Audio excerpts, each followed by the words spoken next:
escoliose. O que é? Quais são as causas? Quando a indicação é cirúrgica? Existe tratamento? Esse vídeo eu vou esclarecer algumas dúvidas a respeito da escoliose. Olá pessoal, tudo bem? Eu sou Maeli Klein, sou fisioterapeuta e esse vídeo eu irei fazer para explicar esclarecer algumas dúvidas a respeito da escoliose. Primeiro, escoliose é uma deformidade da nossa coluna num plano tridimensional. E o que quer dizer isso?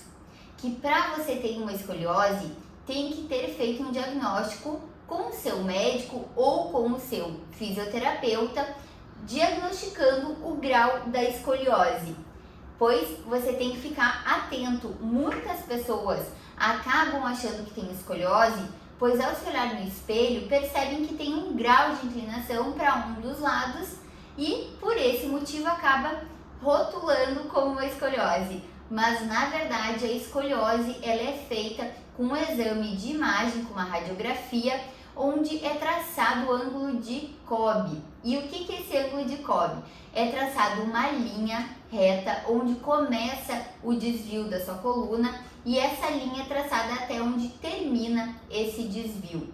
Se esse ângulo for igual ou maior que 10 graus, sinal que o diagnóstico é positivo e você está sim com uma escoliose. Se der menos que 10 graus, você não tem escoliose, sim você tem uma atitude escoliótica, por assim dizer, ou seja, apenas alguma fraqueza ou encurtamento de grupos musculares. A escoliose ela é idiopática. E o que quer dizer isso? Ela não tem uma causa definida. Sabe-se que cerca de 80 a 90% da população acaba adquirindo essa escoliose na fase da puberdade, que é aquela fase que dá o estirão no adolescente. Então, se você tem escoliose, você precisa buscar um tratamento específico para isso. E sim, tem tratamento sim. O caso é cirúrgico quando esse ângulo de Cobb tiver entre 45 a 60 graus.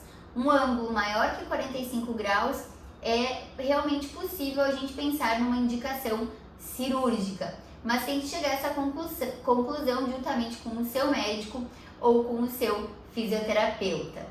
A escoliose, então, é uma deformidade tridimensional, como eu falei anteriormente, onde ela tem angulações diferentes e dependendo da escoliose, ela pode ser uma escoliose na torácica, na lombar, com uma curva dupla, ou uma escoliose tóraco-lombar.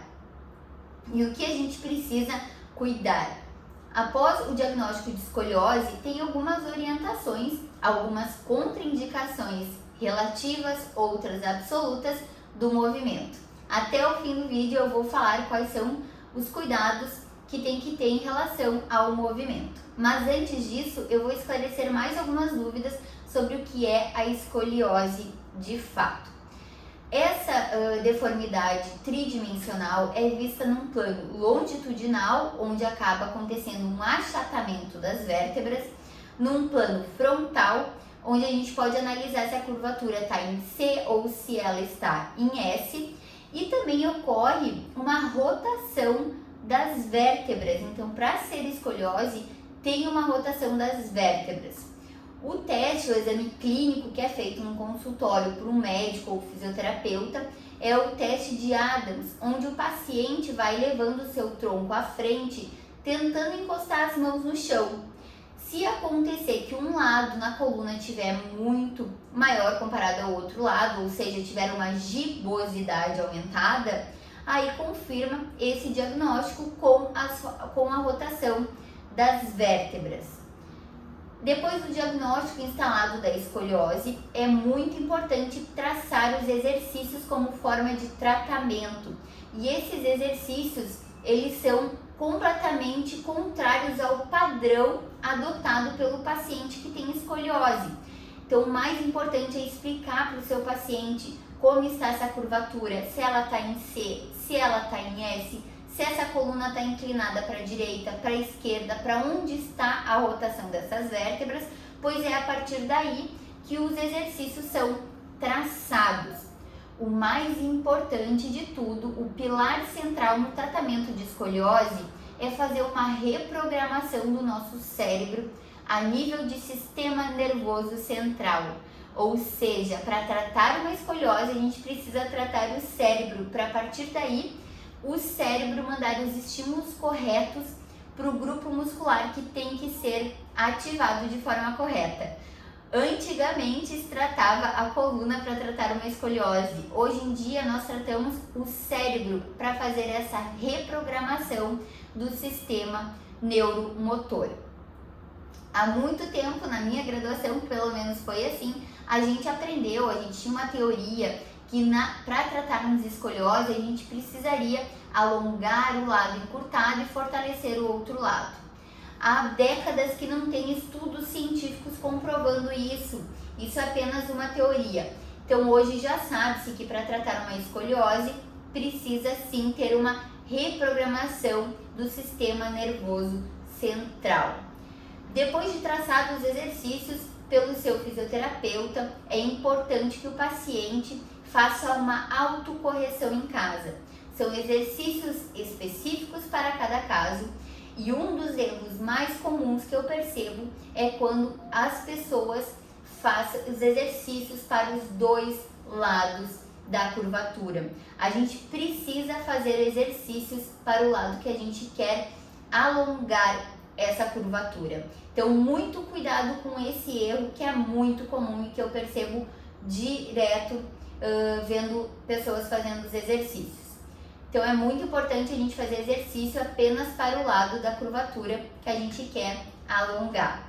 Outro erro muito comum que eu percebo em academias, o pessoal colocando barras nas costas para realizar agachamento. Eu aqui no consultório, no estúdio de Pilates, eu indico os meus pacientes, os meus alunos a não realizar nenhum exercício que tenha essa carga em cima das costas. Porque o que a gente quer com um paciente que tem escoliose é um crescimento axial, ou seja, alongar essa coluna.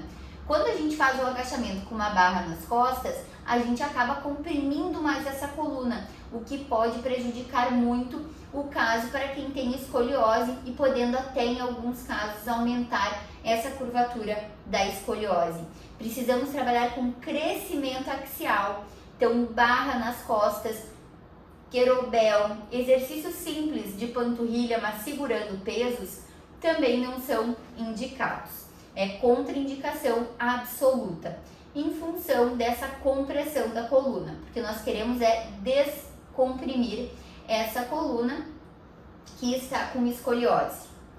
Alguns fatores afetam negativamente para quem tem escoliose, como por exemplo, esses exercícios que eu citei anteriormente, o fumo, pessoas que não estão com a sua massa corpórea indicada, relacionada ao seu peso e à sua altura, também pode agravar e prejudicar muito, e o sedentarismo afeta negativamente. Pessoas sedentárias já têm estudos comprovando cientificamente que sentem muito mais dor na coluna comparado com pessoas que são praticantes de atividade física. Outro fator que afeta negativamente pacientes que têm escoliose é saber o diagnóstico. O diagnóstico é de suma importância para tratar os exercícios que precisam ser feitos, mas em alguns casos o diagnóstico acaba sendo uma sentença para alguns pacientes. E isso é muito complicado, porque a partir do momento que o paciente fica sabendo o seu diagnóstico, por querer proteger demais a sua coluna, acaba desenvolvendo cinesiofobia, que é o medo do movimento. E aí, com medo de ficar com mais dor, acaba evitando alguns exercícios. E isso tá muito errado. Você tem que ter um profissional que você confie e aí fazer os exercícios que esse profissional está te orientando. Isso faz toda a diferença no tratamento. Por isso que eu estou cada vez mais fazendo esses vídeos, pois quando a gente tem um conhecimento, a gente não fica refém de inúmeras informações incorretas que a gente acaba percebendo por aí. Então, se você está gostando desse vídeo, não esqueça de curtir, de se inscrever no meu canal, porque isso vai fazer com que eu consiga vir aqui cada vez mais tentar passar informações e orientações corretas a respeito do movimento, pois eu sempre falo que o movimento é o nosso melhor medicamento, basta saber quais movimentos devem ser feitos. Outro fator que afeta negativamente na escoliose: dormir mal, a qualidade do sono. Pessoas que dormem mal vivem mal. A qualidade do sono é de extrema importância para pacientes que têm escoliose. Papais, mamães que estão assistindo esse vídeo, se o seu filho, se a sua filha com 10, 11 anos estiver referindo dor nas costas, sinal vermelho. Escutem os seus filhos, pois ter dor nas costas nessa idade não é comum e ele precisa ser levado para um médico, para um fisioterapeuta, para fazer uma avaliação precisa e detalhada. Lembrando que quanto antes ficar sabendo o diagnóstico, melhor e mais fácil de fazer o tratamento para pacientes com escoliose. Eu espero que eu tenha ajudado a esclarecer algumas dúvidas. Se vocês tiverem qualquer outra dúvida, pode deixar nos comentários também, que eu vou ler.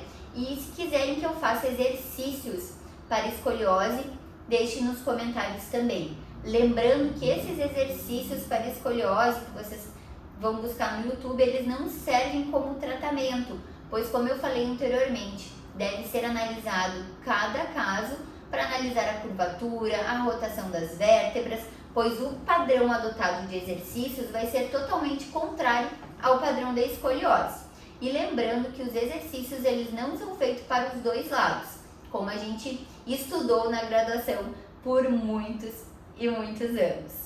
Eu espero então que vocês tenham gostado. Qualquer dúvida pode deixar nos comentários. Se tiver alguma, na caixinha de perguntas lá do Instagram, quando eu coloco, aparece algumas dúvidas. Lembrei agora e vou falar antes de encerrar esse vídeo.